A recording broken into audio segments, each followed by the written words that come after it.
తులసి న్యూస్కు స్వాగతం. అదుపు తప్పిన కారు, తప్పిన ప్రమాదం.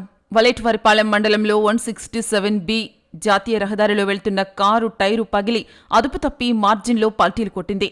ఈ ప్రమాదంలో ప్రయాణికులు సురక్షితంగా బయటపడటంతో అంతా ఊపిరి పీల్చుకున్నారు. స్థానికులు తెలిపిన వివరాల ప్రకారం హైదరాబాద్ నుంచి మాలకొండ లక్ష్మీ నరసింహస్వామి గుడికి వస్తూ ఉండగా ఈ ప్రమాదంలో దంపతులకు స్వల్ప గాయాలయ్యాయి. మాలకొండ అయ్యవారిపల్లి గ్రామాల మధ్య కార్ టైర్ పగలటంతో అదుపు తప్పిన కారు రోడ్డు మార్జిన్లోకి దూసుకెళ్లిందన్నారు. సంఘటనా స్థలానికి చేరుకున్న ఎస్ఐ మరడినాయుడు తన సిబ్బందితో ట్రాఫిక్ను నియంత్రించారు. 188 సహాయంతో కందుకూరు ఏరియా హాస్పిటల్కు క్షతగాత్రులను చికిత్స నిమిత్తం తరలించారు.